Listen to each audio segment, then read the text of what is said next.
তীব্র মাথা যন্ত্রণায় কাতর নিভৃত। 3টা ঘুমের বড়ি খেয়ে পাড়ি জমালো ঘুমের দেশে। এই দুষ্কর দুনিয়ায় নিজেকে নিজের কাছে গোলকধাঁধার ন্যায় মনে হয় তার। মস্তিষ্ক আর মনের এক অসীম দ্বন্দ্ব। এই দ্বন্দ্বে বারবার পিষ্ট হচ্ছে নিভৃত।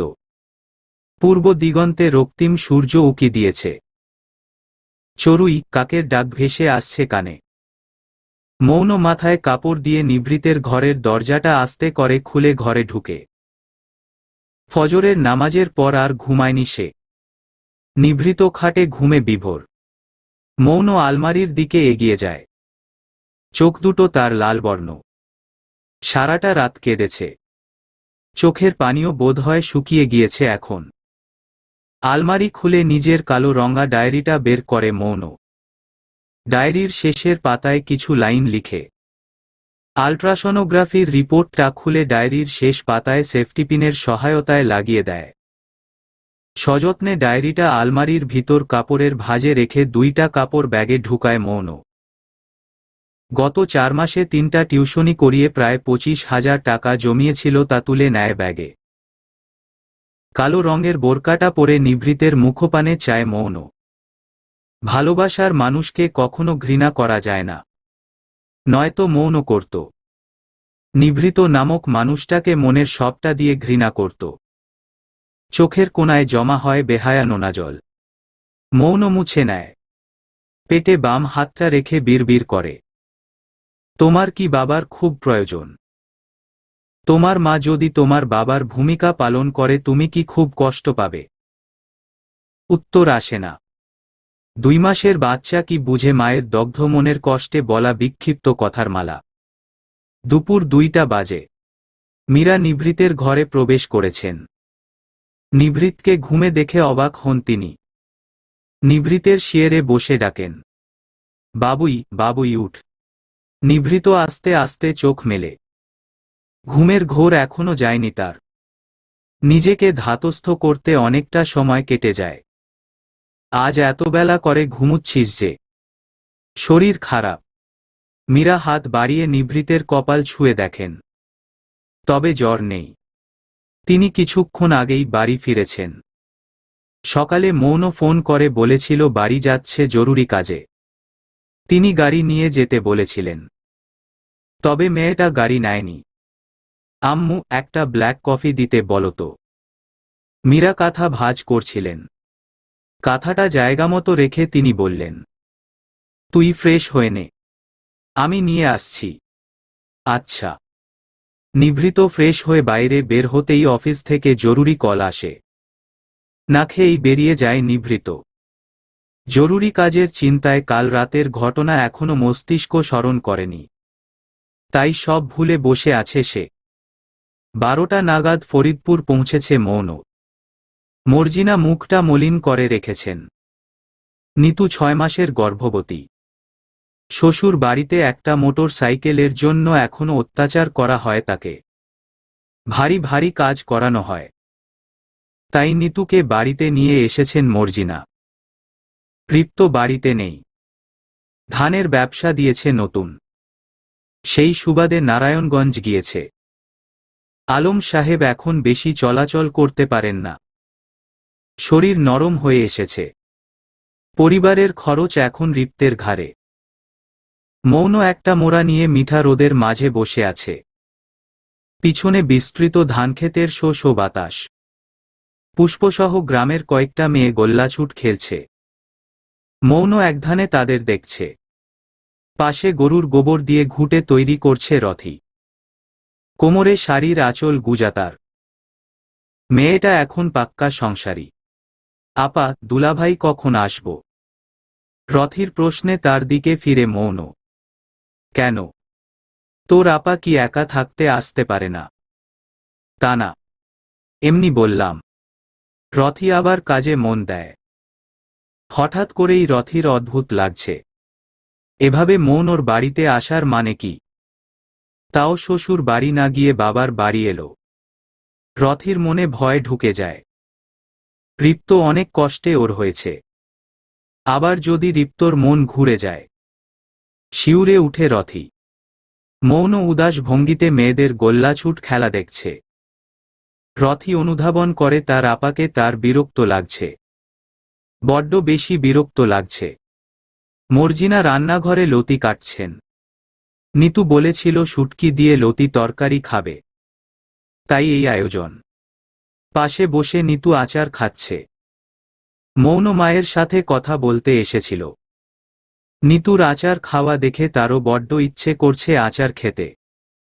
মর্জিনার কাছে গিয়ে পাশে পিঁড়িতে বসে মৌন চুলার পারে আচারের বয়াম দেখে বলে, মা একটু আচার দাও না। মর্জিনা কপাল কুঁচকে তাকান। এমনিতেই নিতুর চিন্তা। আলম অসুস্থ, রিক্ত বাড়ি নেই। ঘরে তাদের যথেষ্ট চাল রয়েছে, তবে মৌনর জন্য আবার বাড়তি রাঁধতে হবে। এত বড় শ্বশুর বাড়ি ফেলে বাবা মায়ের অভাবের সংসারে আসার কোনো মানে হয়? সকালে মাত্র এসেছে, তাই তিনি কিছু বলতেও পারছেন না। কেন, তুই কি পোয়াতি? মায়ের প্রশ্নে থতমত খায় মৌন। কি বলা উচিত এখন তার? না মানে? মৌন যা তো এক কলসি পানি নিয়ে আয় কলপার থেকে। কাজ করতাছি, বিরক্ত করিস না। মৌন সত্যিই অবাক হয়। মায়ের আচরণ, রথির আচরণ এত অচেনা কেন লাগছে তার। মা তুমি পুষ্পে বলো, আমার একটু সমস্যা আছে। মৌন কথাটা বলে উঠে যায়। মর্জিনা বিরক্তিসহ তাকিয়ে পুষ্পকে হাত ছাড়েন। শাপলাবিল থেকে মাগরিবের আজানের মায়াবী সুর শুনে বাড়ি ফিরে মৌন। কি অদ্ভুত, কেউ তার খোঁজ করেনি, এমনকি পুষ্প না। আলমের সাথে খানিকটা সময় কাটিয়ে খাবার খেয়ে নিজের ঘরে শুয়ে পড়ে মৌন। মা কি সুন্দর বড় আপাকে ভাত খাইয়ে দিচ্ছিলেন। মৌনর ইচ্ছে জেগেছিল মায়ের হাতে ভাত খাবে। কিসের যেন একটা বাধা। মা বোনের অদ্ভুত ব্যবহার কি সেই বাধা? রাত 10টা। নিভৃত ক্লান্তচিত্তে বাড়ি ফিরে ফ্রেশ হয়ে না খেয়েই ঘুমিয়ে পড়ে সে। কেটে গিয়েছে 2 দিন। নিভৃত এখন পাগল প্রায়। মেয়েটা কোথায়? বাড়িতে আছে কি? তার সামনে আসে না কেন? আম্মু, কিছু বলবি বাবুই। আম্মু, ও কোথায়? কে? তোমার বৌমা। মৌনর কথা বলছিস? হ্যাঁ, মৌন তো গ্রামে গেছে। নিভৃত অবাক হয়ে, অবাক কণ্ঠে বলে, কবে? গত পরশু। এর মানে মেয়েটা সেই ঘটনার পরের দিনই বাবার বাড়ি চলে গিয়েছে। আর নিভৃত ভেবেছে রাগে হয়তো সামনে আসে না। আম্মু, আমি ফরিদপুর যাচ্ছি এখন। নিভৃত কোনো কথা শুনল না। নিজের সাদা রঙা মার্সিডিজ নিয়ে ফরিদপুরের উদ্দেশ্যে বেরিয়ে পড়ল সে। সবাই খেতে বসেছে দুপুরে। মর্জিনা নিতুকে ভাত খাইয়ে দিচ্ছেন। রথি, পুষ্প পাশে বসে খাচ্ছে। আলম আগেই খেয়ে উঠেছেন। মৌন রুই মাছের তরকারি নিতে যাবে তখনই মর্জিনা বলেন, আর বলিস না মৌন, রুই মাছ এত দাম। জব্বার জেল্লাতে মাছ কিন্নেরই কথা না। একটা মাছ নাকি 300 টাকা। বাপরে বাপ। মৌন মাথাটা নিচু করে পাশে রাখা বাটিতে ডাল থেকে 2 চামচ ডাল নেয়। খায়। যাদের সুখের জন্য নিজে বলি হলো আজ তারা তাকে মাছের দাম শোনাচ্ছে। জীবনটা সত্যিই অদ্ভুত। রিপ্ত এখনো ফিরেনি। রিপ্তের সাথে কথা বলছিল রথি। রিপ্ত এখন অনেকটাই ভালো ব্যবহার করে তার সাথে। রথি কি জানে রিপ্তের ভালো ব্যবহারের পিছনে মৌনর অবদান ঠিক কতটা। রথি, বোন। মৌনর কণ্ঠ শুনে তড়িঘড়ি করে কলটা কেটে দেয় রথি। শক্ত কণ্ঠে বলে, কিছু বলবা আপা? তুই কি আমার সাথে রাগ করেছিস বোন? না। তো কথা বলিস না কেন? আমি কি আজাইরা বাপের বাড়ি থাকি? ঘর আছে, সংসার আছে, ধান সিদ্ধ করা আরো কত কাজ। তোমার সাথে গল্প করি কখন? মৌন রথির কথায় খুবই কষ্ট পেয়েছে। সত্যিই কি সে বাবার বাড়ি অহেতুক পড়ে আছে? কতটা যন্ত্রণায় এসেছে সেই তো জানে। স্বামী গায়ে হাত তুলে পেটে একটা বেড়ে উঠছে। এদিকে স্বামী নাকি বাচ্চা চায় না। কোথায় যাবে মৌন? সে তো অকুল পাথারে পড়েছে। নিজের ঘরে ঢুকে মৌন মোবাইল ঘেটে কাঙ্ক্ষিত নাম্বারটা খুঁজে, যদি সে ব্যক্তিটা একটু আশ্রয় দেয়। আসসালামু আলাইকুম। কে বলছেন? ওয়ালাইকুম আসসালাম। আমি মৌন। মৌন, তুই কেমন আছিস? আলহামদুলিল্লাহ, আছি কোনো রকম। তুই কেমন আছিস? তোর ছেলেটা কেমন আছে? আলহামদুলিল্লাহ, ভালো। সুমি, একটা কথা বলতাম। কিভাবে যে বলি? আরে বল। এত ফর্মালিটি কেন? সুমি, আমাকে একটু তোর বাড়িতে আশ্রয় দিবি? বেশি না, 2টা মাস।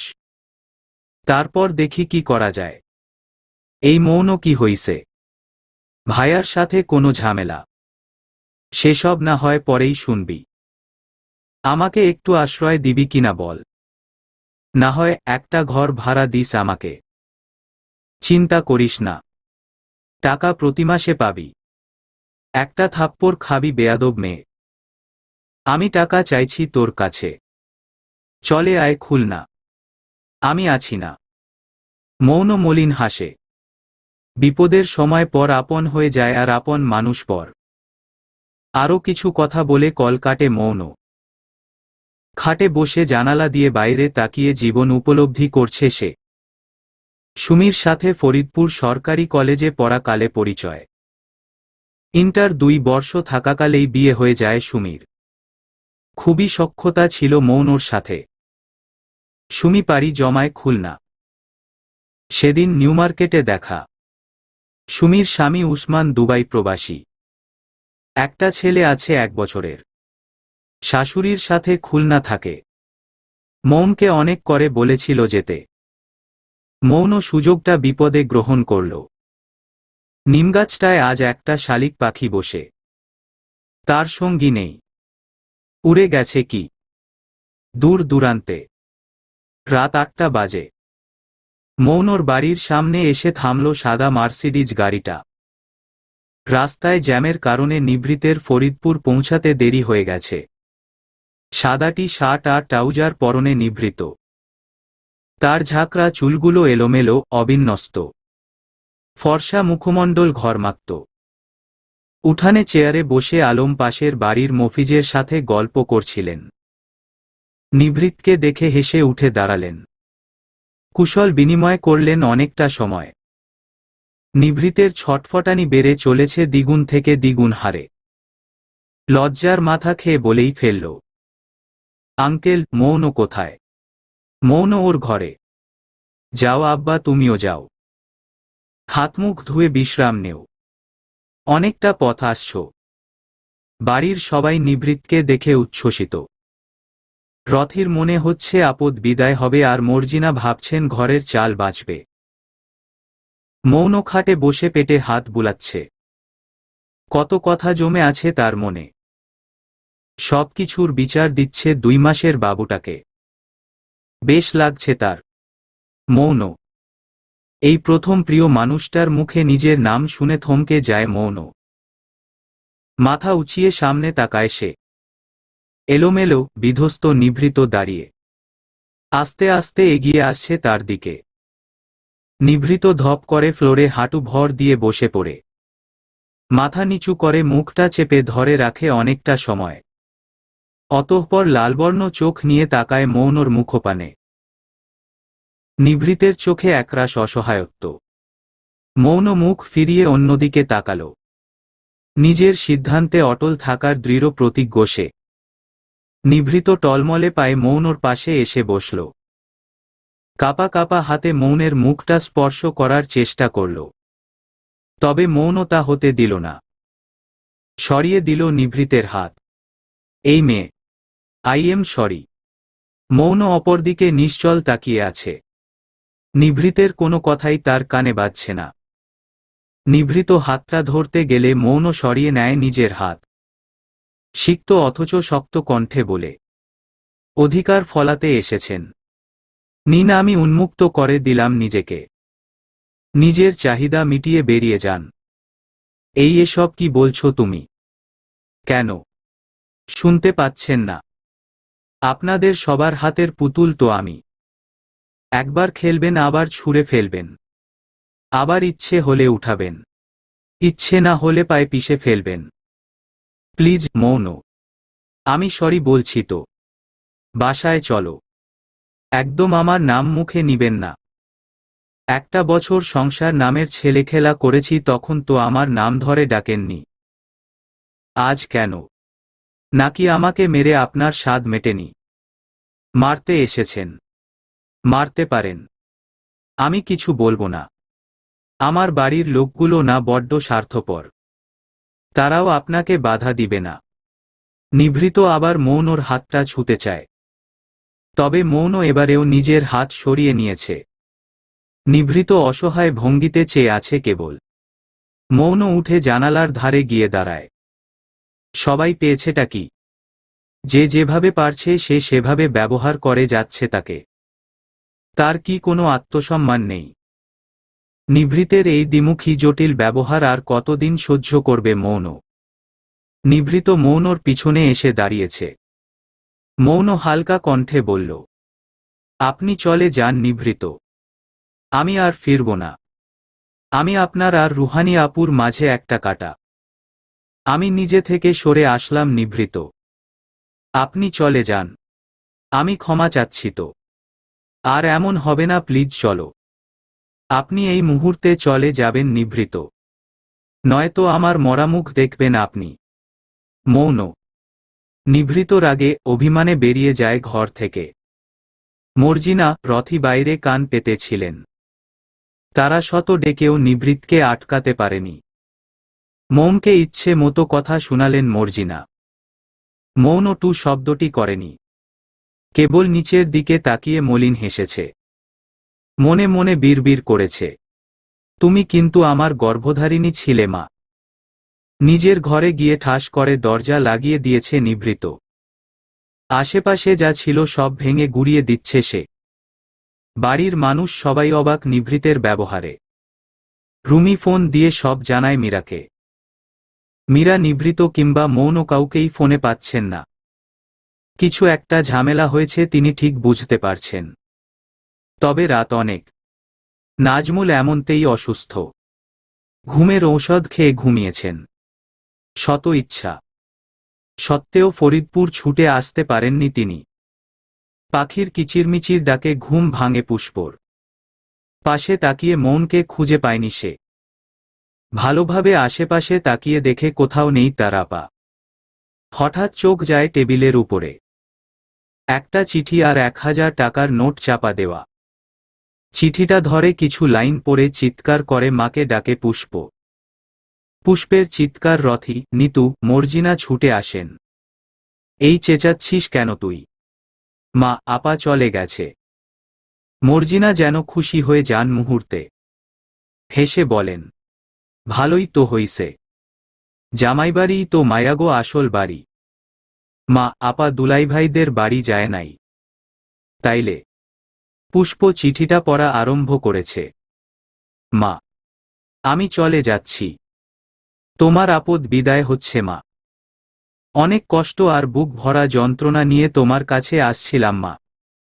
ভেবেছিলাম তোমার আঁচলের তলায় একটু ঠাঁই পাব। আমি কি খুব বেশি বোঝা হয়ে গেছিলাম মা?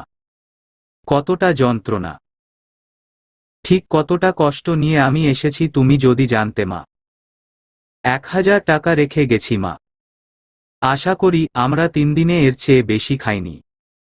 রথি, আমি তোর সংসার ভাঙতে আসিনি। এসেছিলাম একটু আশ্রয়ের আশায়। আমার উপরে রেগে থাকিস না বোন। তোদের বড্ড ভালোবাসি। মৌন। চিঠিটা শুনে থমকে আছে সবাই। নিতু মুখে উড়না চেপে কাঁদছে। পুষ্প মর্জিনার হাতে টাকাটা দিয়ে ভেজা কণ্ঠে বলল, নেও মা, তোমার খাবারের দাম নাও। সকালে উঠে নিভৃত ছুটে আসে মৌনদের বাড়িতে। তবে কাঙ্ক্ষিত মুখটা যে এখানে নেই। নিভৃত গাড়ি নিয়ে বেরিয়ে পড়ে। মীরা, নাজমুল গাড়িতে বসে আছেন। ফরিদপুরের উদ্দেশ্যে দুজনে রওনা দিয়েছেন। দুজনেই উদ্বিগ্ন। নাজমুলকে আসতে মানা করেছিলেন মীরা, তবে তিনি শুনেননি। হঠাৎ মীরার কাছে একটা কল এলো।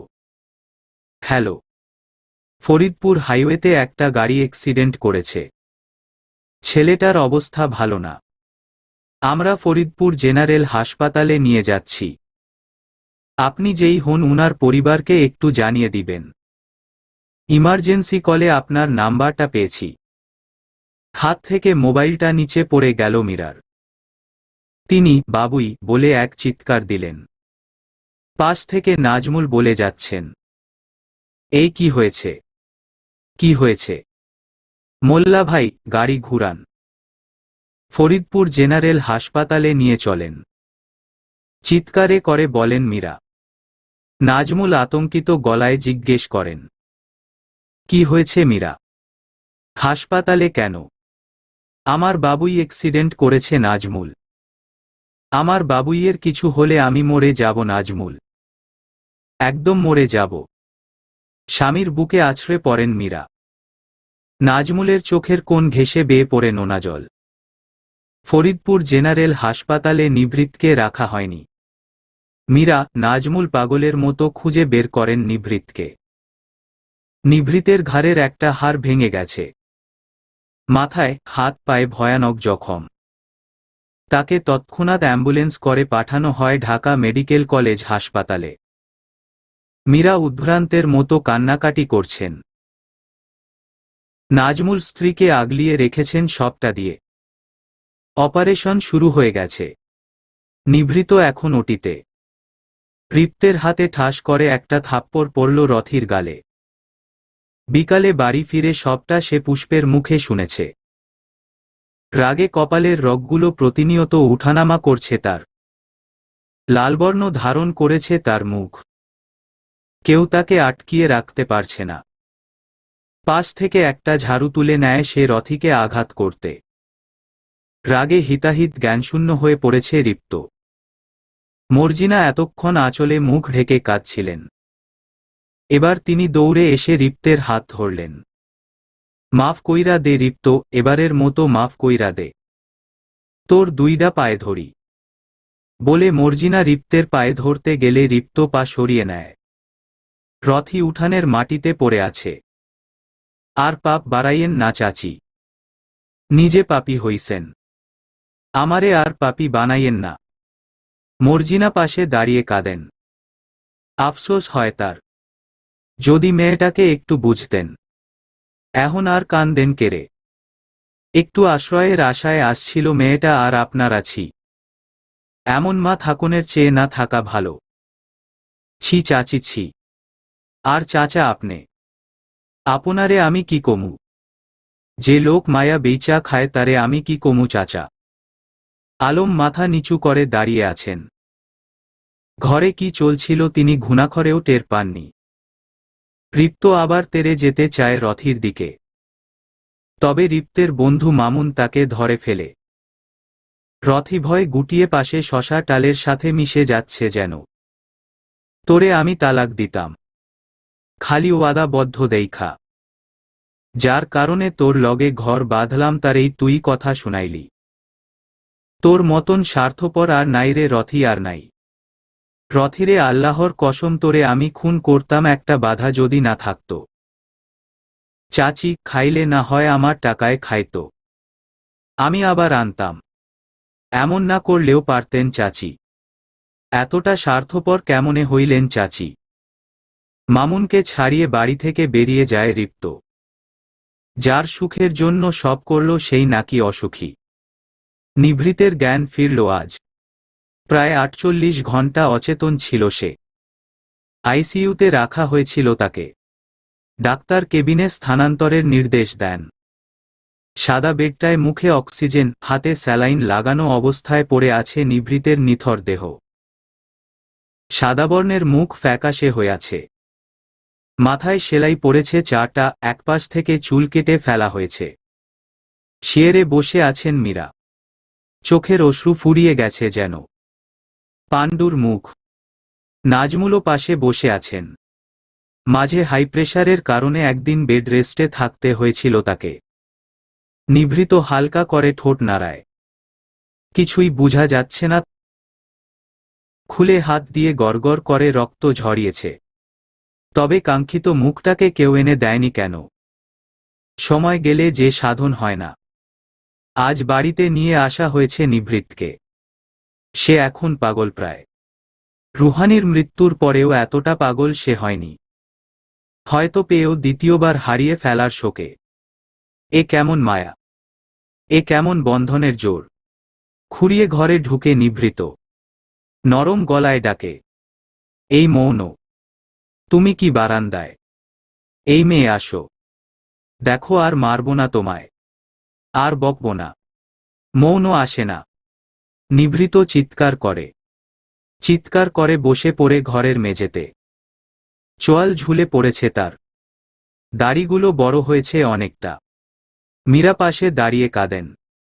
আল্লাহে কেমন পরীক্ষা নিচ্ছে। নিভৃতের আওয়াজে মিটি উড়ে আসে নিভৃতের ঘরে। অনেকটা শুকিয়ে গিয়েছে সে। বাড়ির সবাইকেই অচেনা লাগে তার। নিভৃতের কাঁধে বসার সাহস পায় না মিটি। উড়ে চুপটি করে বসে থাকে টি টেবিলে। মীরা ছেলের কান্না সহ্য করতে না পেরে জড়িয়ে ধরেন নিভৃতকে। নিভৃত বাচ্চাদের মতো কেঁদে বলে, আমি ওকে ভালোবাসি মা, আমি ওকে ভালোবাসি। মীরা বলার মতো কোনো ভাষাই খুঁজে পান না। পারলে এখনই মনকে ধরে নিয়ে আসতেন তিনি। ঘর থেকে বেরিয়ে যান মীরা। মিটিকে দেখে তার কাছে এগোয় নিভৃত। মিটি ভয়ে আর্স্ট হয়ে আছে। নিভৃত তাকে আলতো করে ধরে চুমু খায়। মলিন হেসে বলে, তোমার বুবু বড্ড পচা মিটি। দেখো না আমাকে ফাঁকি দিয়ে কোথায় যেন চলে গেছে। আমি কি অনেক খারাপ মিটি? মিটি ফ্যাল ফ্যাল করে চেয়ে থাকে। সত্যিই তো তার বুবু কই। নিভৃত খুঁড়িয়ে খুঁড়িয়ে রুহানির ছবির সামনে দাঁড়িয়ে মাথা নিচু করে। মাথা নিচু করেই বিড়বিড় করে, আমাকে ক্ষমা করো রুহানি। আমি মনকে বড্ড ভালোবাসি রুহানি। হলদেটে মুখের মায়াবী গোনটাকে বড্ড ভালোবাসি। হঠাৎ কে যেন কানে কানে ফিসফিসিয়ে বলে, তুমি সুখী থাকলে আমিও সুখী বাবুই পাখি। বুকের বা পাশটায় জায়গা দিও তাকে। নিভৃত অবাক হয়। আশেপাশে তাকিয়ে খুঁজে বেড়ায় ছোটবেলার প্রেয়সীকে। স্পষ্ট সেই সুর। নিভৃত ধপাস করে খাটে বসে পড়ে। জীবন নামক যুদ্ধে সে অনেক ক্লান্ত। হঠাৎ করে নিভৃত উঠে দাঁড়ায়। পা খুঁড়িয়ে বাইরে বেরিয়ে পড়ে সে। মৌন নামের মেয়েটাকে তার বড্ড প্রয়োজন। প্রাণভরে শ্বাস নেওয়ার জন্য প্রয়োজন। নিভৃতকে বাইরে বেরোতে দেখে বাধা দেন মীরা। মায়ের বাধা মানে না নিভৃত। এশার আজানের ধ্বনি চারপাশে।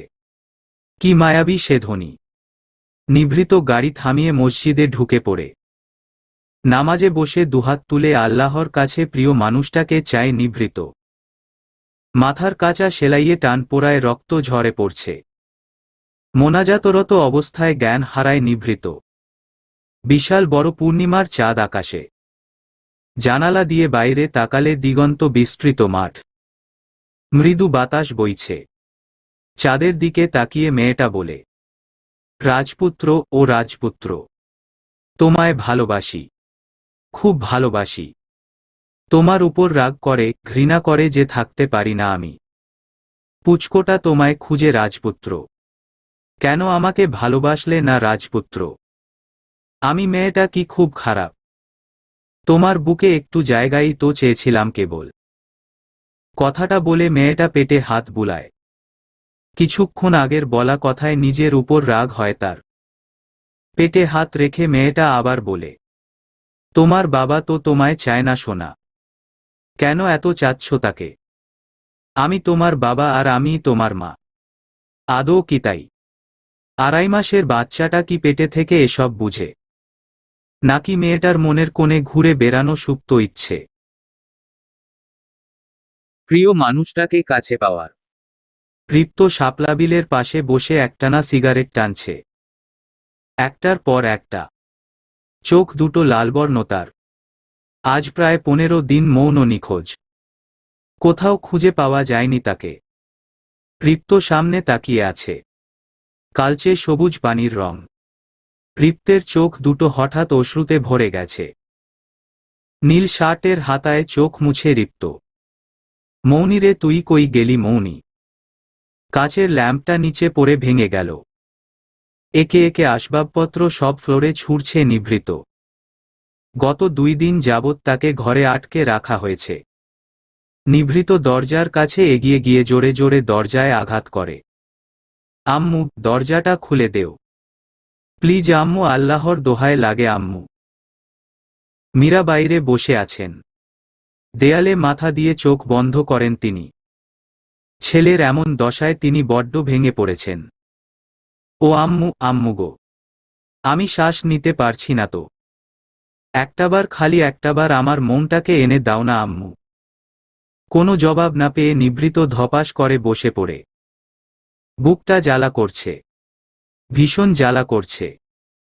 নিভৃত হঠাৎ অনুধাবন করল তার এখন মেয়েটার শরীরের গন্ধ নিতে হবে, নয়তো সে মরে যাবে, তার শ্বাস বন্ধ হয়ে যাবে।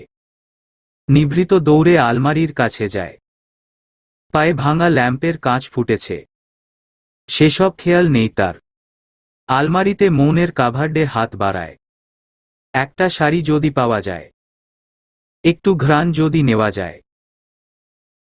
হঠাৎ শাড়ি টান দিতে গিয়ে একটা কালো ডায়েরি নিচে নিভৃতের পায়ের কাছটায় পড়ল। নিভৃত অবাক হয় খানিকটা। এটা কি মৌনর ডায়েরি? নিভৃত ডায়েরিটা উঠিয়ে খাটে নিয়ে বসে। অনেকটা পুরানো ডায়েরি, মাঝারি আকৃতির, কালো রঙের কভার, উপরে গুটি গুটি অক্ষরে লেখা মৌন। নিভৃত বিছানায় হেলান দিয়ে ডায়েরিটা খুলে প্রথম পৃষ্ঠায় লেখা, আমি এবং আমার প্রিয়।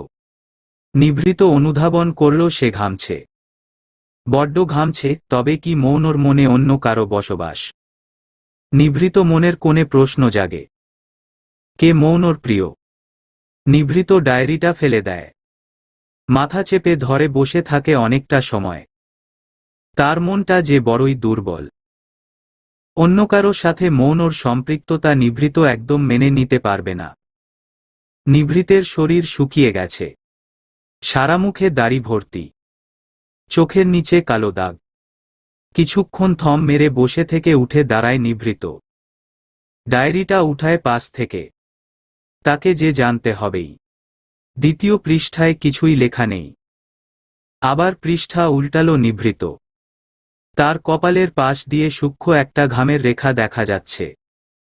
প্রিয়, কি নামে ডাকবো তোমায়? রাজপুত্র বলে ডাকি। এই তুমি কি রাগ করবে? জানো আগামীকাল আমার 10ম শ্রেণীর টেস্ট পরীক্ষা, আর আমি তোমাকে নিয়ে লিখছি। আমি কি বড্ড পাগল? আজ থেকে 2 বছর আগে ব্যারিস্টার বাড়ি গিয়েছিলাম। আরু, নীরু বলল তাদের নাকি কোন ভাই আসবে। আমি কোনো প্রতিক্রিয়াই দেখাইনি। আসলে আসুক, আমার কি? কে জানতো সে ভাই আমাকে পাগল করে দিবে। সবুজ রঙের টি শার্ট পরনে একটা রাজপুত্র এলো ব্যারিস্টার বাড়ি। আমি বড় জামগাছটার পিছনে লুকিয়ে কেবল একটা নজর দেখেছিলাম।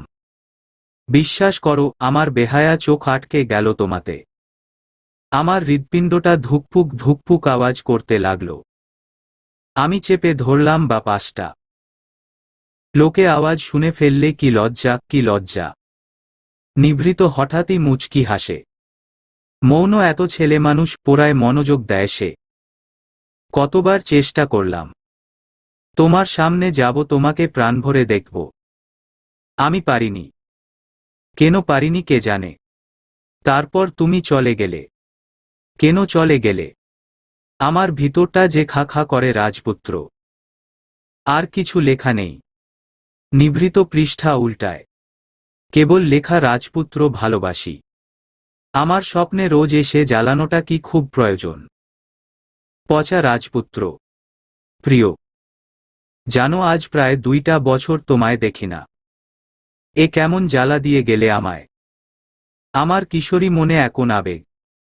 আমি যে কইতেও পারি না আর সইতেও পারি না। তুমি আসো না। আজ ভর পূর্ণিমা, আকাশে কত তারা। তোমার সাথে আমি পূর্ণিমার আকাশ দেখব। কোনো এক বিস্তর মাঠে পাশাপাশি শুয়ে আকাশে ভরা জ্যোৎস্না দেখব। তোমাকে নাকি তোমার প্রিয় মানুষটা বাবুই পাখি ডাকে? আমি ডাকি। বেশি না, একটু একটু। বাবুই পাখি, বাবুই পাখি, বাবুই পাখি। পরের 5টা পৃষ্ঠা কেবল এটাই লিখা। নিভৃত অবাক হয়। সে ঘুণাক্ষরেও জানত না তার একটা এমন পাগলাটে প্রেমিকা ছিল। নীরুর মুখে শুনলাম তুমি নাকি আগামীকাল আসবে। আমি ঠিক কতটা খুশি আমি তোমায় কি করে বোঝাই। আচ্ছা, একটা উদাহরণ দেই। বিকালে কলেজ থেকে ফিরে উঠানে দাঁড়িয়ে কতক্ষণ একলা লাফিয়েছি। মা ঝাড়ু নিয়ে ছুটে এসেছিলেন। আশেপাশে লোকজন জমা হয়ে গিয়েছিল আমার লাফানো দেখে। জানো মা, বাবা মিলে রাতে হুজুর পর্যন্ত নিয়ে এসেছে। তাদের কি করে বোঝাই এই পাগলামি জিনে ধরার পাগলামি না। এই পাগলামি আমার নিভৃতের জন্য করা পাগলামি। নিভৃত রহমান। দেখো তোমার নাম আর আমার নামে কত মিল। নিভৃত মৌন।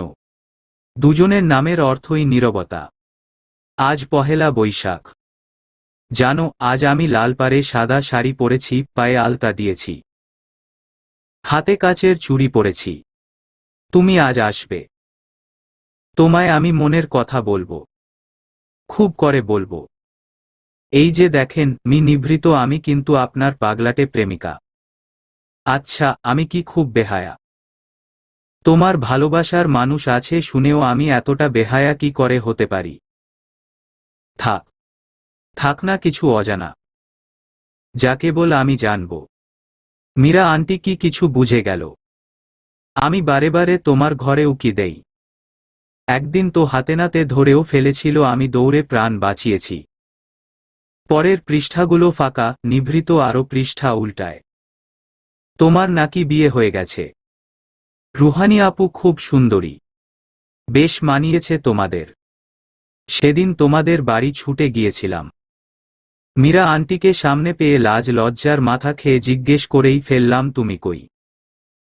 আন্টি বলল তুমি নাকি ব্রহ্মপুত্রের পার গেছ। আমাকে আর পায়কে। আমিও দৌড়ে গেলাম সেখানে। তুমি যখন রুহানি আপুর হাতে হাত রেখে পার ঘেঁষে হাঁটছিলে কি সুন্দর লাগছিল। আমি কিন্তু দেখে ফেলেছি, তুমি যে রুহানি আপুর কপালের মাঝখানটায় চুমো খেয়েছ। আমি দেখেছি।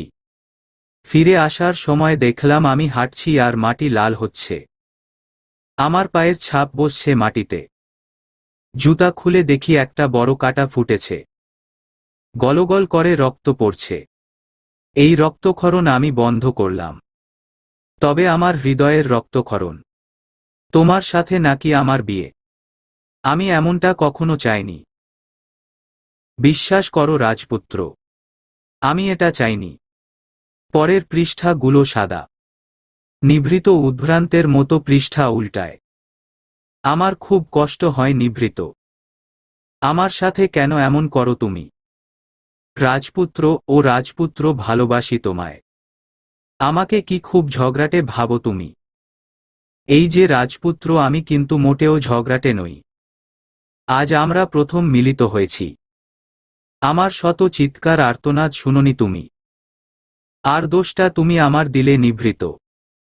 তোমার সাথে ঘুরে বেড়ানো প্রতিটা মুহূর্ত আমার হৃদয়ের গহীনে স্বর্ণাক্ষরে লিখে রেখেছি। সিলেটে তোমার সাথে কাটানো প্রতিটা সময় আমি মৃত্যুর আগ পর্যন্ত মনে রাখব রাজপুত্র। আমার জন্য তোমার উদ্বিগ্নতা আমায় লজ্জা দিচ্ছে তো? সিলেটে আমরা দ্বিতীয়বার মিলিত হয়েছি। তুমি আমার কাছে ক্ষমা চাচ্ছ কেন? আমি তো তোমার স্ত্রী। তুমি বড্ড জটিল নিভৃত। তুমি একটা মায়াজাল। তোমার বুকে একটু ঠাঁই কি আমি পাব না? আমি একটা ভেসে বেরানো কচুরিপানা। পরের পৃষ্ঠাগুলোতে কেবল এসবই লেখা। বড় স্বাদ ছিল তোমায় নিয়ে বাঁধব ঘর। তুমি বন্ধু আমায় করে দিলে পর। আর কিছু লেখা নেই। নিভৃত পৃষ্ঠাগুলো উল্টায়। দু একটা কবিতা ছন্দ তাকে ঘিরে। তবে শেষের পাতায় এসে হাত থমকে যায় তার। এটা কি? নিভৃত মনোযোগ দিয়ে দেখে। এটা তো একটা আল্ট্রাসনোগ্রাফির রিপোর্ট। নিভৃতের মনে হচ্ছে তার হৃৎস্পন্দনের হার বেড়ে যাচ্ছে। শ্বাস আটকে আসছে। তাহলে মৌন। নিভৃত চোখ বুলায় নিচের লেখাগুলোতে। তোমার বাবা তোমায় চায় না সোনা। তুমি যে তার ভালোবাসার ফল না, তুমি তার চাহিদার ফল। তোমাকে কখনো কষ্ট পেতে দিব না আমি। তোমার বাবাকে ছেড়ে আমরা চলে যাব দূরে। তোমার বাবা তার রুহানিকে নিয়ে থাকুক, ভালো থাকুক। আমি তোমাকে নিয়ে চলে যাব। তোমার বাবা খুব পচা, খুব খুব খুব। আপনি কি পুরো ডায়েরিটা পড়েছেন নিভৃত? আমি জানতাম আপনি হয়তো কোনোদিন পড়বেন, যেদিন আমি আপনার থেকে বহুদূরে চলে যাব। শুনুন, আপনি আমার কিশোরী বয়সের আবেগ, ভালোবাসা।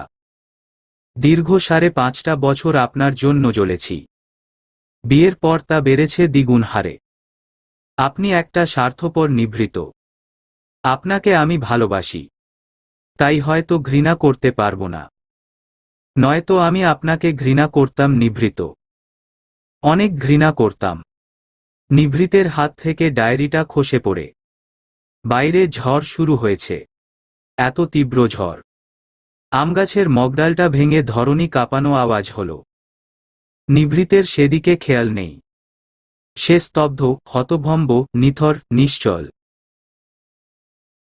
আজ প্রায় 2 মাস হয়ে গেল। মৌনর কোনো খোঁজ নেই। নিভৃত এমন কোনো জায়গা নেই যে মৌনকে খুঁজেনি। কোথায় গেল মৌন? কোথায় তার সন্তান? মৌনর বইগুলো রাখা ডিভানের সামনে রাখা কাঠের টি টেবিলের নিচে কাঠ দিয়ে বানানো পাটাতনে। নিভৃত কিছুক্ষণ আগে জোহরের নামাজ আদায় করে খাটের সাথে ঘেঁষে আকৃতির পা করে মেঝেতে বসে আছে। এখনকার নিভৃত অনেক নিশ্চুপ, চুপচাপ। পাগলামি করে না, খালি চেয়ে থাকে। নিশ্চল তার দৃষ্টি। আল্লাহর কাছে 2 হাত তুলে দোয়া চায় যেখানে থাকুক তার মৌন, তার বাচ্চাটা ভালো থাকুক। নিভৃত কি মনে করে মৌন ওর বইগুলোর দিকে এগিয়ে যায়। একটা একটা করে বইগুলোতে হাত বুলায় সে। মিটি উড়ে এসে তার কাঁধে বসেছে। নিভৃতের সাথে তার অনেক ভাব। হঠাৎ একটা বই উল্টানোর সময় কভার পেজের ভিতরের অংশে কিছু নাম্বার লেখা।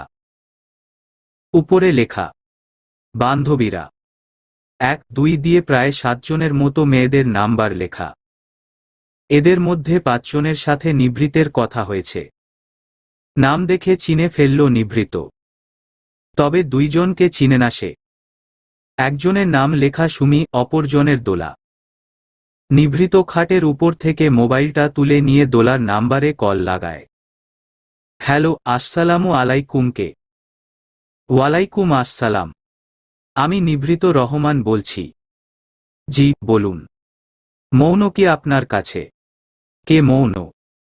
মৌনতা শুভা মৌন। চিনেন না?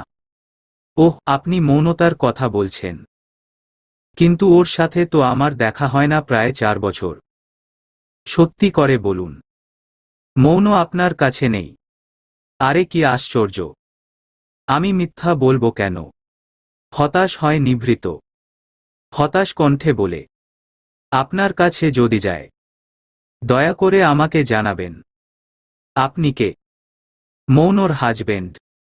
আচ্ছা, আমার কাছে আসলে কিংবা কোনো যোগাযোগ হলে আমি জানাবো। নিভৃত এবার সুমির নাম্বারে কল দেয়। অদ্ভুত কারণে তার বুকটা কাঁপছে।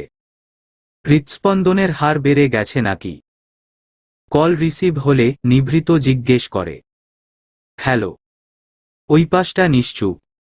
নিভৃত একটানা প্রশ্ন করে যাচ্ছে, তবে ফেরত পাচ্ছে নিস্তব্ধতা। হঠাৎ অপরিচিত একজন নারী কণ্ঠ শোনা যায়। কে আপনি? আমি নিভৃত। নিভৃত রহমান। কি কারণে ফোন দিয়েছেন? আপনি মৌনকে চিনেন? কিছুক্ষণ নীরবতা। তারপর জবাব আসে, হ্যাঁ, মৌন নামে আমার একটা ফ্রেন্ড ছিল। মৌন কি আপনার কাছে গেছে? না, আমার সাথে মৌনর যোগাযোগ নেই অনেক দিন ধরে। সত্যি করে বলুন, আমি মিথ্যে বলতে যাব কেন? মৌন আপনার কাছে গেলে কিংবা কোনো যোগাযোগ করলে আমাকে জানাবেন দয়া করে। জি। ফোনটা কেটে দেয় সুমি। সামনের সোফায় বসে থাকা মৌনর দিকে তাকিয়ে বলে, কাজটা কি ঠিক হচ্ছে? অন্তত পেটেরটার কথা ভাব। আমি কোনো স্বার্থপরের সাথে ঘর করতে চাই না। উনি থাকুক উনার রুহানিকে নিয়ে। তাছাড়া উনি পেটেরটাকে চায় না। একবার বলে তো দেখা উচিত ছিল। সুমি, তুই সবটাই জানিস। দয়া করে এসব ব্যাপারে আমাকে আর কিছু বলিস না। মৌন উঠে নিজের ঘরে চলে যায়। সুমি সেদিকে তাকিয়ে একটা দীর্ঘশ্বাস ফেলে। রাতের গভীরে ঠিকই তো কান্নার আওয়াজ সে পায়। মৌন ফজরের নামাজ পড়ে জানালার সামনে দাঁড়িয়ে আছে। সাদা কামিজ পরনে, মাথায় লম্বা করে ঘুমটা টানা, সারা শরীর ঢেকে রেখেছে উড়োনাটা। 5 মাসের পেটটা উঁচু হয়েছে খানিকটা। মৌন বাইরে বিস্তৃত মাঠের দিকে তাকিয়ে আছে। হাতে একটা তসবিহ। হঠাৎ পরিচিত, চিরচেনা কেউ একজন পিছন থেকে জড়িয়ে ধরল তাকে। নিজের কাঁধে গরম গরম অশ্রুর ফোঁটা অনুভব করল মৌন। লোকটা তাকে ছাড়ছে না। এমনভাবে ধরে রেখেছে যেন ছেড়ে দিলে মৌন কোথাও হারিয়ে যাবে। মৌন নিশ্চল হাতে খানিকটা চেষ্টা করে লোকটাকে সরিয়ে দেওয়ার। তবে সে পারে না। সামনে তাকিয়েই বলে, কেন এসেছেন? লোকটা জবাব দেয় না। মৌনকে সামনে ফিরিয়ে মেঝেতে বসে পড়ে সে। তার হলদে পরিটা মোটা হয়েছে অনেকটা। গাল দুটো ফুলেছে। কি স্নিগ্ধ, সুন্দর লাগছে। তবে কিসের যেন বিষণ্ণতা। উড়োনাটা সরিয়ে মৌন উঁচু হয়ে যাওয়া পেটে চুমো খায় নিভৃত। একটা, দুইটা, তিনটা, অসংখ্য। মৌন একদৃষ্টিতে চেয়ে আছে কেবল। শরীরটা শুকিয়ে গেছে, চোখের নিচে কালো দাগ, গাল ভর্তি দাড়ি। এ কোন নিভৃত? মস্তিষ্ক বলছে সরিয়ে দে আর মন বলছে থাক না। নিভৃত আলতো করে কোমরটা জড়িয়ে ধরে কান পাতে পেটে। কি শুনেছে কে জানে। বিড়বিড় করে বলে, বাবা পচা তাই না পুচকো। বাবুটাকে কত কষ্ট দেয়। নিভৃত আবার ঠোঁট ছোঁয়ায় মৌনর পেটে। মৌন অনেকক্ষণ সহ্য করেছে এসব আহ্লাদ। এবার নিভৃতকে ছাড়িয়ে পাশে দাঁড়ায় মৌন। শক্ত কণ্ঠে বলে, একদম আহ্লাদ করতে আসবেন না নিভৃত। আমার বিরক্ত লাগছে। আর কিসের বাবা? এতদিন বাবার প্রয়োজন পড়েনি আর সামনেও পড়তে দিব না। সুমি কাজটা ঠিক করল না। প্লিজ মৌন, তোমার দুইটা পায়ে ধরি, বাসায় চলো। আমার বাবুটা বাবাকে চায় মৌন। বাবার অধিকার দেখাবেন না একদম। সন্তান তো বাবা মায়ের ভালোবাসার ফসল হয়। আমার সন্তান তো আপনার ভুলের ফসল। মৌন, আমার নাম আপনার মুখে নিবেন না। আপনার তো বাচ্চা চাই না। সেদিন তো এজন্য মারলেনও আমাকে। আজ এত দরদ উতলে উঠছে কেন? আমি ক্ষমা চাচ্ছি মৌন। আমি ভুল করেছি। আমাকে ক্ষমা করা যায় না। না, যায় না। নিভৃত অসহায় চোখে তাকিয়ে থাকে। কোথাও যেতে ইচ্ছে করছে না তার। আপনি চলে যান নিভৃত। আমি আপনাকে সহ্য করতে পারছি না, প্লিজ চলে যান। নিভৃত তবুও দাঁড়িয়ে থাকে। মৌন নিভৃতের বাম হাতটা ধরে টেনে নিয়ে যায় টিনশেড বিল্ডিংয়ের দরজার কাছটায়। তারপর মেইন দরজাটা মুখের উপর বন্ধ করে দিয়ে দরজার পাশটায় বসে পড়ে। বুকটা এত জ্বলছে কেন? সুমি বাইরে থেকে সবই দেখছে। তবে সে কিছু বলবে না বলে ঠিক করে। স্বামী স্ত্রীর মনোমালিন্যে অন্যদের নাক না গলানোই উত্তম। সময় পেরিয়ে যায়। নিভৃত দুপুরের কড়া রোদে দাঁড়িয়ে আছে উঠোনে। তার অসহায় চোখজোড়া স্থির স্টিলের দরজার দিকে। মৌন কাঁদতে কাঁদতে ঘুমিয়ে পড়েছিল। ঘুম ভাঙে অনেকটা সময় পর। দুপুর বোধ হয় একটা। মৌন হকচকিয়ে উঠে দাঁড়ায়। দরজা খুলে বের হবে তখন শুনে নিভৃত ফোনে কথা বলছে। বিচলিত তার কণ্ঠস্বর। হ্যালো আম্মু। বাবার কি হয়েছে? কি? কোন হসপিটালে নিয়েছো? আমি এখনই আসছি। নিভৃত সব ছেড়ে গাড়ি নিয়ে বেরিয়ে পড়ে। বাবা নামক মানুষটাকে বড্ড ভালোবাসে নিভৃত। সুমি, আমার ঢাকা যেতে হবে। কেন? বাবার বোধহয় কিছু একটা হয়েছে। সুমি, এই অবস্থায় কিভাবে যাবি? ডাক্তার না বলল বেডরেস্টে থাকতে। জার্নিটা কি ঠিক হবে? ঠিক ভুল জানি না সুমি। আমাকে নিয়ে চল। অনেকটা পথ পেরিয়ে রাত প্রায় 12টার দিকে ঢাকা পৌঁছায় মৌন, সুমি। একগুচ্ছ সুখ নামক বাড়িটাতে প্রায় 3 মাস পর আবার পা বাড়ায় মৌন। বাড়িতে কেবল দিলারা, জুলখা আছে। সোফায় চিন্তিত ভঙ্গিতে বসে দুজনে। দিলারা বারে বারে চোখ মুছছেন। মৌনকে দেখে অবাক হন দিলারা। বাবা কোন হসপিটালে? মৌনর ক্লান্ত বিচলিত কণ্ঠস্বর। জুলেখা বলে। আপালো হাসপাতালও নিশে বলল। সুমিকে নিয়ে মৌন ছুটে যায় এপেলো হাসপাতাল। রিসিপশনে নাম বললে তারা কেবিন দেখিয়ে দেয়। মৌন অনেকটা দৌড়ে সেদিকে পানে যাচ্ছে। পিছনে সুমি। বাবা। হঠাৎ মৌনর কণ্ঠ শুনে মীরা দরজার দিকে তাকান। সাদা বেডে নাজমুল শুয়ে ঘুমিয়ে আছেন। মৌন মীরার দিকে এগিয়ে আসে। মীরা হঠাৎ চিৎকার করেন। মৌন নিচে তাকিয়ে দেখে তার নিচটা রক্তে ভরে যাচ্ছে। লাল রক্তের বন্যা বইছে যেন। সাদা রঙা সেলোয়ার কামিজ লাল বর্ণে রঙিন হয়ে যাচ্ছে। নিভৃত বাইরে ঔষধ আনতে গিয়েছিল। ফিরে এসে মৌনকে দেখে মৌন বলে চিৎকার করে কোলে তুলে নেয় সে। জ্ঞান হারায় মৌন। মৌনকে কোলে নিয়ে বাইরে বেরিয়ে গেল নিভৃত। পাগলের মতো চিৎকার করছে সে। মৌনর রক্তে লেপ্টে যাচ্ছে তার শরীর। 2 জন নার্স আর একজন ডাক্তার এগিয়ে এলেন। ওটিতে নেওয়া হলো মৌনকে। নিভৃত বাইরে পায়চারি করছে। মীরা আঁচলে মুখ লুকিয়ে কাঁদছেন। হচ্ছে কি এসব? প্রথমে নাজমুল সাহেব প্যানিক অ্যাটাক করলেন, এখন আবার মৌন। মীরা এগিয়ে গেলেন নিভৃতের দিকে। নিভৃত উদ্ভ্রান্তের মতো আচরণ করছে। মীরা জড়িয়ে ধরলেন নিভৃতকে। নিভৃত কাঁদছে। চিৎকার করে কাঁদছে। ভেজা গলায় নিভৃত বলল, আম্মু আমার মৌন, আমার বাচ্চা। ওদের কিছু হলে আমি যে মরে যাব আম্মু। হুস। এসব বলে না বাবুই। আল্লাহর কাছে চেয়ে দেখ। আল্লাহ নিরাশ করবেন না। ডাক্তার বেরিয়ে এসেছেন। নিভৃতকে ইশারা করলেন তার কেবিনে যেতে। নিভৃত দৌড়ে গেল। ডাক্তার এমজাদ চেয়ারে বসলেন। নিভৃতকে বসতে ইশারা করলেন তিনি। নিভৃত চেয়ারে বসল। আমার স্ত্রী কেমন আছে ডক্টর? আমার সন্তান। উৎকণ্ঠিত স্বর নিভৃতের। যেন শ্বাস নিতে পারছে না সে। দুজনেই ভালো আছে। নিভৃতের চোখে মুখে ক্ষীণ হাসির রেখা দেখা গেল। আল্লাহর কাছে শুকরিয়া আদায় করল সে। আপনার স্ত্রী অতিরিক্ত দুশ্চিন্তা করেন এবং অতিরিক্ত চাপ ও পেটে আঘাতের ফলে রক্তপাত হয়েছে। তবে সঠিক সময়ে চিকিৎসা না হলে আরও বড় কিছু ঘটতে পারত। নিভৃতের কর্ণকুহরে কিছুই যাচ্ছে না।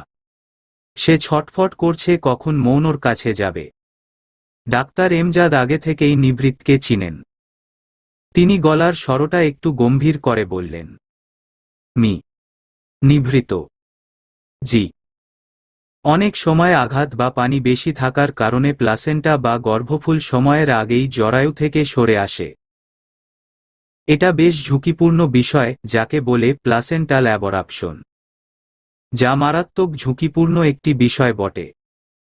এই সময় এসব রোগীকে আমরা হাই রিস্ক প্রেগন্যান্সির রোগী হিসেবে শনাক্ত করে চিকিৎসা করি। হাই রিস্ক মানে? আমার স্ত্রীর কিছু হবে না তো ডক্টর? দেখুন সেটা তো আর আমি বলতে পারবো না। নিভৃত দাঁড়িয়ে যায়। দাঁড়িয়ে চিৎকার করে বলে, বলতে পারবেন না মানে কি? তাহলে আপনি ডক্টর হয়েছেন কেন? ডাক্তার এমজাদ মোটেও রাগ করলেন না।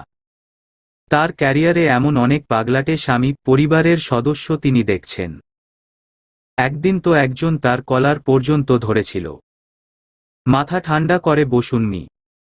নিভৃত, আমার স্ত্রী, বাচ্চা বিপদের মুখে আর আপনি আমাকে মাথা ঠান্ডা করতে বলছেন ডক্টর?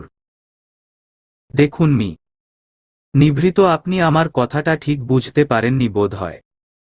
জন্ম মৃত্যু সবই তো আল্লাহর হাতে। আমরা কেবল চেষ্টা করতে পারি। হঠাৎ নিভৃত ধপাস করে বসে পড়ে চেয়ারে। দুই হাত দিয়ে মুখ ঢেকে হু হু করে কেঁদে দেয় সে। এতদিন পর পেয়েও কি সে আবার হারিয়ে ফেলবে? ডাক্তার এমজাদের বড়ই মায়া হচ্ছে। এভাবে ভেঙে পড়বেন না নিভৃত। আপনাকে শক্ত থাকতে হবে। নিভৃত নিজের চেক শার্টে চোখ মুছল। ভাঙা গলায় জিজ্ঞেস করল, কোনো উপায় কি আছে ডক্টর? আপনার বাচ্চার সবে 5.5 মাস। 6 মাস হলেও সিজার করা যেত। এখন রক্তপাত অনেকটাই বন্ধ হয়েছে। আপনাদের ভাগ্য ভালো যে প্লাসেন্টাল অ্যাবরাপশন খুবই অল্প পরিমাণে হয়েছে। তাই বাচ্চাকে মাতৃগর্ভে আরও কিছুদিন রাখা যাবে। আমার এখন কি করতে হবে ডক্টর? আপনার স্ত্রীকে পূর্ণ বিশ্রামে রাখতে হবে। ভারী কাজ করা যাবে না একদমই। দুশ্চিন্তামুক্ত ও সদা হাসিখুশি থাকতে হবে। আই রিপিট, কোনো ক্রমেই রোগীকে মানসিক চাপ দেওয়া যাবে না। তলপেটে আঘাত, চাপ লাগা বা এমন কোনো কাজ করা যাবে না। দূরবর্তী স্থানে বা ঝুঁকিপূর্ণ ভ্রমণ করা যাবে না। সহবাস থেকে বিরত থাকাই শ্রেয়। নিয়মিত চেক আপ করাতে হবে। কি মেনে চলতে পারবেন তো নিভৃত? Yes doctor. গুড। আসলে সৃষ্টিকর্তা আপনার সহায়তায় আপনার স্ত্রীর থাইরয়েড, ডায়াবেটিস, ইনফেকশনজনিত কোনো সমস্যা নেই। থাকলে সমস্যা হতো। আমি ওকে কবে বাসায় নিয়ে যেতে পারবো? কালকেই নিয়ে যেতে পারবেন। তবে কথাগুলো মাথায় রাখবেন। আর খাবারের ব্যাপারে একটু সতর্কিত হতে হবে। উনি একদমই খাওয়া দাওয়া করেন না। শরীরে পানি জমার দরুন শরীর ফোলা দেখা যায়।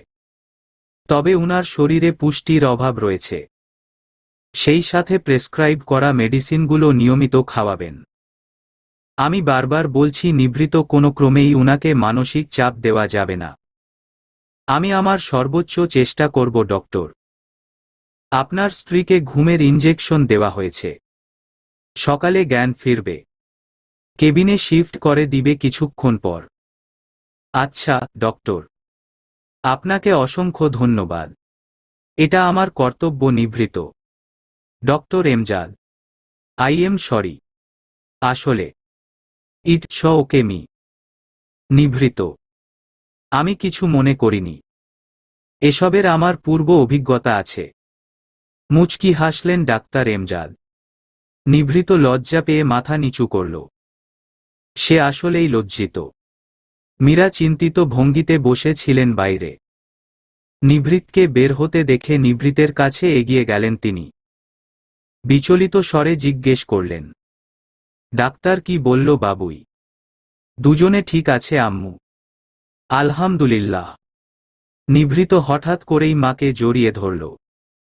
মীরা ছেলের মাথায় হাত বুলালেন। নিভৃত কাঁদছে। কাঁদুক। কিছু কিছু সময় মানুষকে কাঁদতে দিতে হয়। তাতে তার মন হালকা হয়। সকালের স্নিগ্ধ হাওয়া বইছে বারান্দায়। ফিনাইল আর স্যাভলনের ভ্যাপসা একটা গন্ধ। রোগীদের আত্মীয় স্বজনরা বাইরে চেয়ারে বসে ঝিমুচ্ছেন। হয়তো তারা এখানেই রাত কাটিয়েছেন।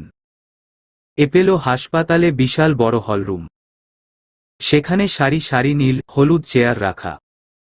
অনেক গুছানো পরিবেশ। সরকারি হাসপাতাল থেকে সম্পূর্ণ ভিন্ন। যদিও সবই টাকার খেলা। মৌন বেডে শুয়ে আছে।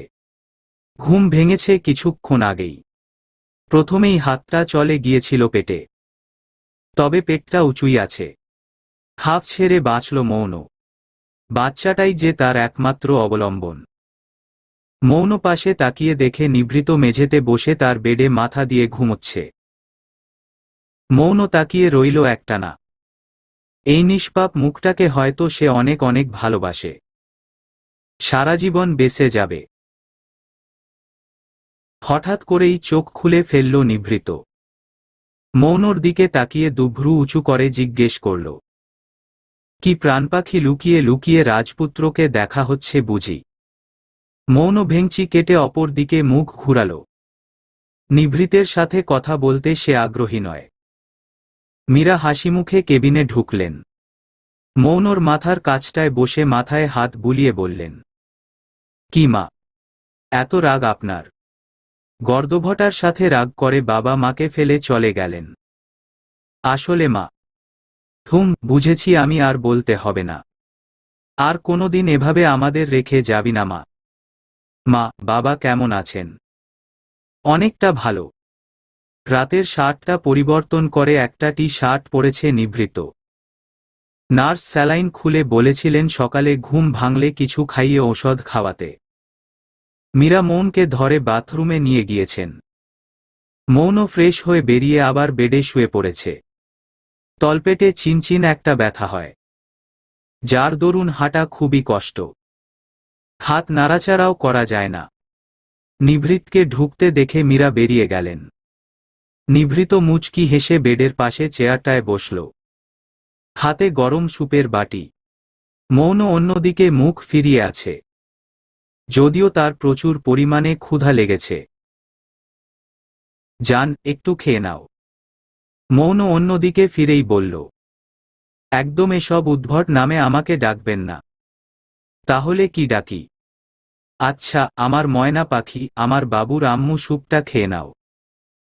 মৌন কপাল কুঁচকে নিভৃতের দিকে তাকাল। নিভৃত হাসছে। মৌনর কপাল আরো কুঁচকে গেল। বুড়া ধামড়া ছেলের আবার ঢং। মৌন আর কিছু বলেনি। খেয়ে নিয়েছে নিভৃতের হাতেই। সেই কখন থেকে নিভৃত একা একাই বকবক করে চলেছে, আর মৌন অন্যদিকে তাকিয়ে আছে। মৌনর মতে নিভৃত অতিশয় বাচাল হয়ে গিয়েছে। সুমি মৌনর সাথে দেখা করে বাড়ি ফিরে গিয়েছে। সুমি নামক মেয়েটার কাছে মৌন অনেক কৃতজ্ঞ। মৌন একগুচ্ছ সুখ নামক বাড়িতে আবার এলো। ভাগ্যের জুড়ে একদিন বউ হয়ে এসেছিল, তবে আজ স্বামীর হৃদয়ের প্রেয়সী হয়ে এসেছে। নাজমুল অসুস্থ, মীরাও চিন্তায় বিভিন্ন রোগের বাসা বাঁধিয়েছেন শরীরে। মৌন মীরার অসহায় চেহারা দেখে আর মানা করতে পারেনি। যদিও নিভৃতের সাথে কথা বলবে না বলেই ঠিক করেছে সে। এক সপ্তাহ কেটে গেল দেখতে দেখতে। মিটিকে নিয়ে মৌন বারান্দায় একটা চেয়ারে বসে। গোলাপের বাগান থেকে সুন্দর একটা সুঘ্রাণ ভেসে আসছে। মন প্রাণ জুড়িয়ে যাচ্ছে যেন। আপা। হঠাৎ করেই রথির ডাকে পিছনে ফিরে মৌন। রথি, মর্জিনা দাঁড়িয়ে আছেন। রথি কেঁদে জড়িয়ে ধরল মৌনকে। মৌন স্থির হয়ে বসে রইল কেবল। রথি মৌনকে ছেড়ে মৌনর পায়ে ধরল। ভেজা গলায় বলল, আমাকে ক্ষমা করে দাও আপা। আমার অনেক বড় ভুল হইছে। আপাগো, আমি দোষী। তুমি আমারে মারো কাটো, তবুও রাগ কইরা থাইকো না। মৌন রথিকে টেনে তুলে পাশে দাঁড় করিয়ে বলে, আমি এতটা স্বার্থপর নই রথি। আগেই বলেছি, এখনো বলছি, তোদের আমি ভালোবাসি। তাই হয়তো কখনো রাগ করে থাকতে পারবো না। তবে কি জানিস রথি, বুকটায় না একটা ক্ষত হয়েছে, যা হয়তো কোনোদিন মুছতে পারবো না। আপা। আল্লাহর দোহায় লাগে আপা, এমন বইল না। এমন না রে রথি। বিপদের সময় প্রিয়জনের খারাপ ব্যবহার বুকে ভীষণ লাগে। তুই কাঁদিস না। আমি তো তোর উপর রাগ করে নেই বোকা মেয়ে। মর্জিনা এগিয়ে এলেন মৌনর দিকে। আম্মা, আমারে মাফ কইরা দিও। ছি মা, এসব বইল না। আমি কারো উপরেই রেগে নেই। মৌন বেশি হাঁটতে পারে না। নিচতলায় একটা ঘরেই নিভৃত কিছুদিন থাকবে বলে মনস্থির করেছে। মৌন আস্তে আস্তে সোফার ঘরে এসে দাঁড়াল। সোফায় রিপ্ত বসে। মৌনকে দেখে থমকে গেল সে। পর স্ত্রীর দিকে তাকানো হারাম জেনেও বেহায়া চোখ বারবার আটকে যায় তার মাঝে। মীরা মৌনকে ধরে সোফায় বসালেন। মর্জিনাও এসে বসেছেন পাশে। রথি দাঁড়িয়ে আছে। রিপ্ত মাথা নিচু করে বসে আছে। মৌনও ডাকল, রিপু ভাই। রিপ্ত মাথা তুলে তাকাল। মৌন হেসে বলল, কেমন আছো রিপু ভাই? রিপ্ত জবাব না দিয়ে আবার মাথা নিচু করল। আসলেই তো সে কেমন আছে। মীরা রান্নাঘরের দিকে গেলেন। মৌন আস্তে করে বলল, রাগলে তোমার মাথা ঠিক থাকে না আমি জানি রিপু ভাই। এবারের মতো ওকে মাফ করে দাও। ছোট মানুষ বুঝেনি। তোমাকে ভীষণ ভালোবাসে রিপু ভাই। এতটা ছোটও না। আমি ভালো আছি তো। আমার কিছু হয়নি। তুমি ওকে ক্ষমা করে দাও রিপু ভাই। নয়তো পুচকো রাগ করবে কিন্তু। বলেই খিলখিল করে হেসে উঠে মৌন। রিপ্ত তাকিয়ে থাকে। কি অপূর্ব সে হাসি। রথিকে হয়তো সে কোনোদিন ক্ষমা করতে পারবে না। সংসার করে যাবে সারা জীবন। একসময় হয়তো হৃদয়ের কোণে রথিও জায়গা করে নিবে। মৌনর 7 মাস চলছে। শরীরটা বড়ই দুর্বল তার। নিভৃত অযথাই পাগলামি করে। অফিস থেকে ছুটি নিয়েছে। সারাটা সময় মৌনর সাথে আঠার মতো লেগে থাকে। মৌন এত কথা শোনায় তবুও কিছু মনে করে না নিভৃত। হাসি মুখে সব সয়ে যায়। এই তো সেদিন। বাবুর আম্মু। ও বাবুর আম্মু। একদম এসব আহ্লাদ করবেন না নিভৃত। আমার এসব পছন্দ না। আচ্ছা তুমি আমাকে এটা বলো একটা বাচ্চার পরিবারে সবচেয়ে আপন কে থাকে? তার বাবা মা। তুমি মানো এটা? কেন মানব না কেন? তাহলে এটাও মানো বাবুর উপর বাবা মা দুজনেরই অধিকার আছে। হ্যাঁ অবশ্যই আছে। তাহলে আমার বাবুর উপরও আমার আছে। হ্যাঁ এই না না। উহু এখন তো না করলে হবে না জান। একবার বলে ফেলেছ। দেখি হাতটা সরাও আমার বেবি আমার সাথে কথা বলবে। বলেই মৌনর পেটে কান পাতল নিভৃত। মৌন শুধু অবাক হচ্ছে। এই লোক তো মহা চালাক। এই সরেন তো আপনি। খালি ছুয়ার ধান্দা। সরেন। নিভৃত সরে না। ভালোবাসার পরশে ভরিয়ে দেয় মৌনকে। সন্ধ্যায় একটু শুয়েছিল মৌন। হঠাৎ পায়ে চিনচিন ব্যথায় ঘুম ভেঙে যায় তার। পায়ে পানি নামার দরুন পা ভারী হয়ে গিয়েছে তার। মনে হচ্ছে দুপায়ে কেউ লোহার বস্তু রেখেছে। এপাশ ওপাশ করছে মৌন। পেটটা অনেক উঁচু হয়েছে আগের তুলনায়। পুচকোটা তো মনে হয় ফুটবল খেলে ভিতরে। এত দুরন্ত। অবশ্য যার বাবা এত দুষ্টু তার সন্তান তো এমন হবেই। মীরার মুখে নিভৃতের ছেলেবেলার সব শুনেছে মৌন। এত কষ্টের মাঝেও হাসি পায় মৌনের। নিভৃত পাশে শুয়ে আছে। মৌন তাকিয়ে থাকে সেদিকে। তবে পায়ের ব্যথা আরো বাড়ায় চিৎকার করে উঠে সে। নিভৃত হকচকিয়ে উঠে বসে। কি হয়েছে? কোথায় ব্যথা হচ্ছে? পেটে ব্যথা হচ্ছে। বাবু লাথি দিয়েছে। এই বলো। আরে বলো না মেয়ে। মৌন বিছানায় হেলান দিয়ে উঠে বসে কটমট করে তাকায় নিভৃতের পানে। দাঁত কিরিমিরিয়ে বলে। আমাকে বলতে দিবেন। সরি সরি জান। কোথায় ব্যথা হচ্ছে? পায়ে। নিভৃত পায়ের দিকে হাত বাড়ায়। মৌন পা গুটিয়ে নিতে চাইলেও পারে না। এই কি করছেন আপনি? হুস কথা বলে না। নিভৃত আস্তে আস্তে মৌনর পা টিপে দিচ্ছে। মৌন অবাক হয়ে দেখছে কেবল। এই নিভৃত বড়ই অচেনা। একসময় ঘুমিয়ে পড়ে মৌন। দিন এভাবেই কাটছে। আর কিছুদিন পরেই মৌনের ডেলিভারি ডেট। মৌন হাই রিস্ক পেশেন্ট। তাই তার প্রতি ডাক্তার একটু বেশি গুরুত্ব দিচ্ছেন। সেই সাথে নিভৃতের পাগলামিতে মৌনও অনেকটা সুস্থ। রাত প্রায় 2:25। মৌন উঠে বসে আছে। তার প্রচুর ক্ষুধা লেগেছে। নিভৃত কিছুক্ষণ আগেই মাত্র ঘুমিয়েছিল। তবে নিভৃতকে এতটা শান্তিতে ঘুমাতে দেখে গা জ্বলছে মৌনর। উহু একে এত শান্তিতে ঘুমুতে দেওয়া যাবে না। প্রচুর জ্বালিয়েছে তাকে। এবার নিজে জ্বলুক। মৌন আস্তে করে পেটে হাত রাখে। ফিসফিসিয়ে বলে। তোমার বাবাকে এত শান্তিতে ঘুমাতে দিতে পারি আমরা? একদম না। একদম না। মৌন নিভৃতকে ডাকে। এই যে শুনছেন। এই। নিভৃত হকচকিয়ে উঠে বসে। কিছু বলবে তার আগেই মৌন বলে। আপনার বাবু নাকি পিৎজা আর কেক খাবে? যান নিয়ে আসেন। নিভৃত অসহায় ভঙ্গিতে ঘড়ির দিকে তাকালো। এত রাতে পিৎজা বেচারা কোথায় পাবে? নিভৃত অসহায় গলায় মৌনর পেটের দিকে তাকিয়ে বলে, বাপ, সকালে পিৎজা খাওয়াই, এখন শুধু কেক খাও। না, আপনার বাপ আপনার কথা মানেনি। সে এই মুহূর্তে পিৎজা খাবে। নিভৃত বেশ বুঝতে পারছে বাবু না বাবুর আম্মু খেতে চায়। যান, সকালে এক বস্তা পিৎজা এনে দিব। এখন শুধু ফ্রিজে কেক আছে, এনে দেই। মৌন এক ঝটকায় হাতটা সরিয়ে দিল। খাবো না কেক। সারাদিন আমার বাবু আমার বাচ্চা করেন, অথচ কাজের বেলায় নাই। আপনি ঘুমান তো নিভৃত, আপনি শান্তিমতো ঘুমান। যত্ত সব। নিভৃতকে বড্ড অসহায় দেখালো। বেচারা কি করবে এখন? ফ্রিজ থেকে 2 পিস কেক মৌনকে দিয়ে গাড়ি নিয়ে বেরিয়ে পড়ল নিভৃত। মৌন মিটিমিটি হাসছে। বেশ হয়েছে। আহারে বেচারা। মৌন পিৎজা খাচ্ছে আর চোখে নিভৃতকে দেখছে।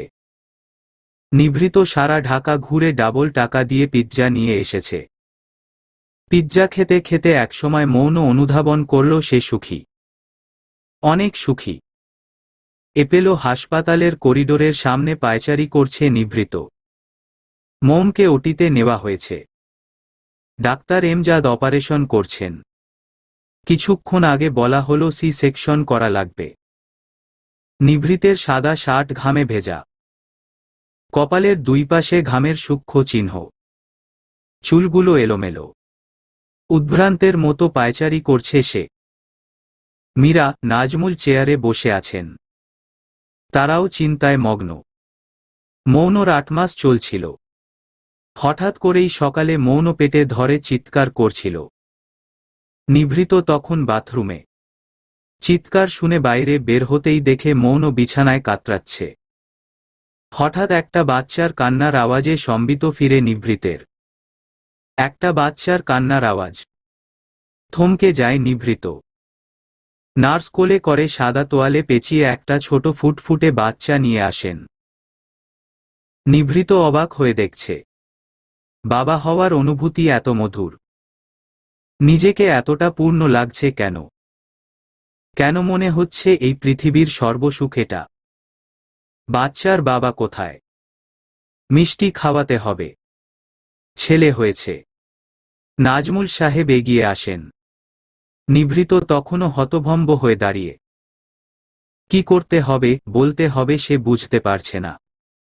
নাজমুল সাহেব নিভৃতের কাঁধে হাত রাখলেন। নিভৃত ছলছল চোখে তাকালো নাজমুল সাহেবের মুখপানে। নাজমুল সাহেব হাসিমুখে ইশারা করলেন ছেলেকে কোলে নিতে। নার্সের হাত থেকে কাঁপা কাঁপা হাতে নিভৃত কোলে নিল তার ছেলেকে। এত নরম, তুলতুলে, লাল ফর্সা হয়েছে। অদ্ভুতভাবে বাবার কোলে চড়ে ছেলে ঠোঁট প্রসারিত করল। কোথায় তার কান্না? নিভৃত উৎকণ্ঠা নিয়ে জিজ্ঞেস করল, আমার স্ত্রী কেমন আছে? উনি ভালো আছেন। একটু পর ওয়ার্ডে শিফট করা হবে। মীরাও নাতিকে কোলে নিলেন। নাকটা যেন পুরো নিভৃতের। মুচকি হাসলেন তিনি। এই তো সেদিন রহমান বাড়ির বউ হয়ে এসেছিলেন। কত ঝড়, কত কষ্ট, কত স্মৃতি। কোথায় গেল সেই সময়? আজ তিনি দাদি হয়ে গেলেন। তার ছোট নিভৃত আম্মু আম্মু করে তার আঁচল ধরে ঘুরে বেড়াত। আজ সে বাবা হয়েছে। তাকেও এই পুচকোটা বাবা ডাকবে। ছেলেকে বুকে নিয়ে মৌন সকল ক্লান্তি, কষ্ট, দুঃখ ভুলে গেল। এতটা মায়াময় মা হওয়ার সুখ। নিভৃত মৌনর কপালে চুমু এঁকে দেয়। নরম ভেজা গলায় ছেলের পানে চেয়ে বলে, আমাকে পরিপূর্ণ করার জন্য ধন্যবাদ প্রেয়সী।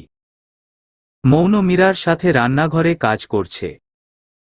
কিছুদিন আগে মাত্র 3য় বর্ষের পরীক্ষা শেষ হল।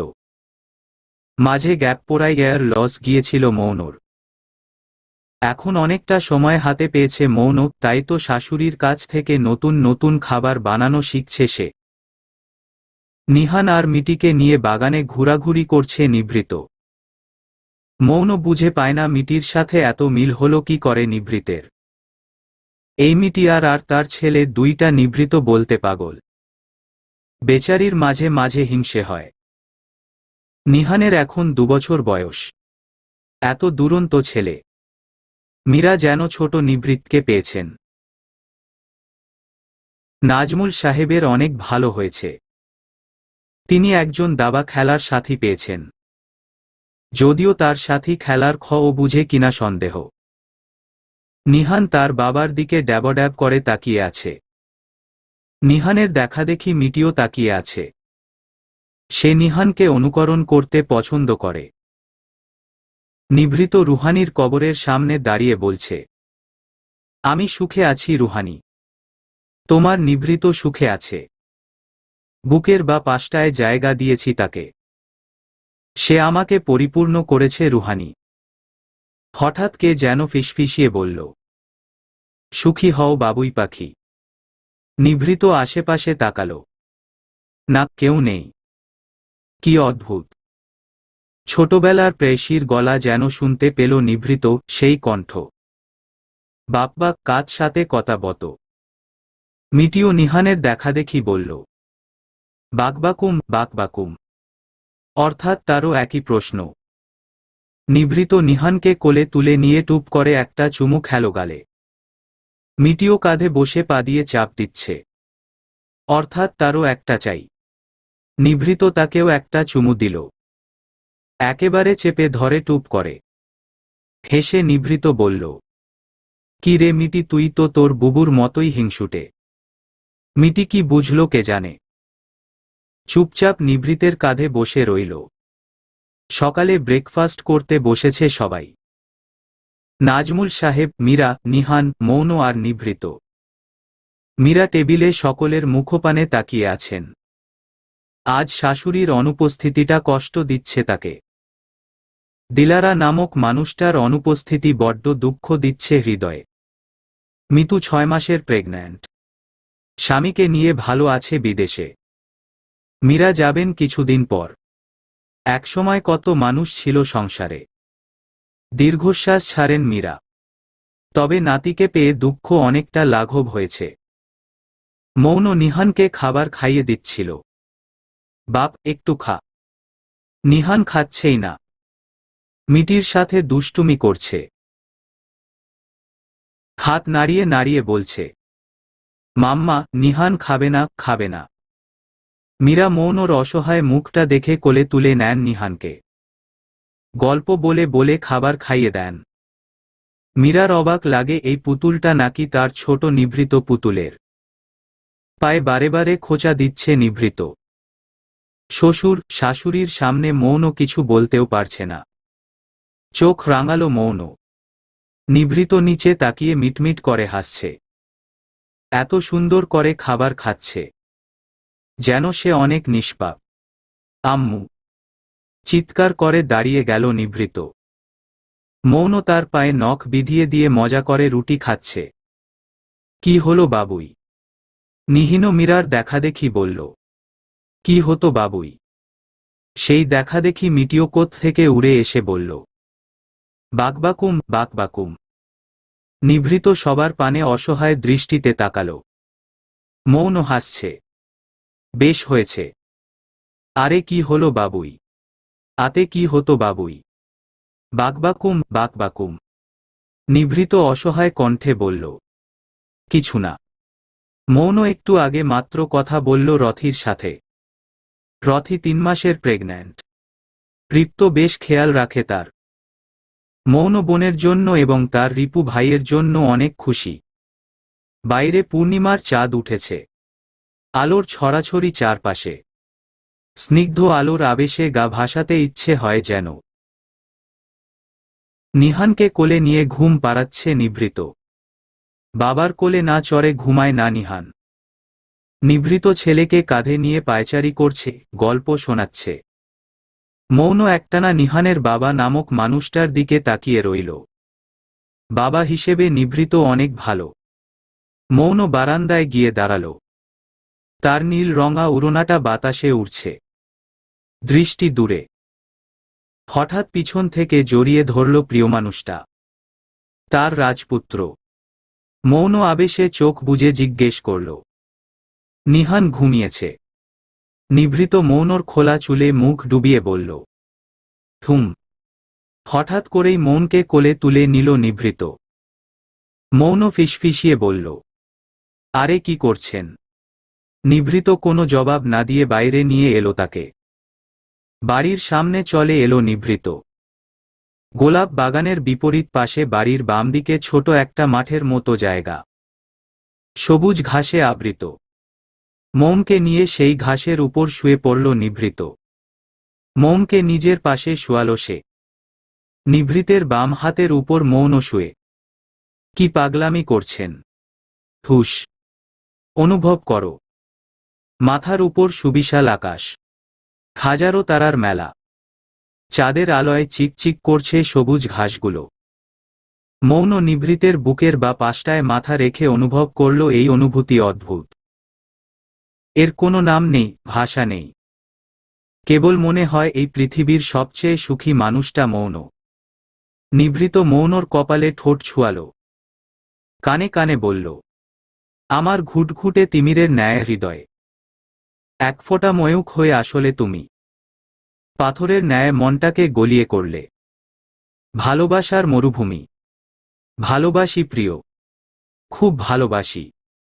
আমিও তোমাকে খুব ভালোবাসি রাজপুত্র। বলেই নিভৃতের বুকের বা পাশটায় ভালোবাসার পরশেকে দিল মৌন। সমাপ্ত।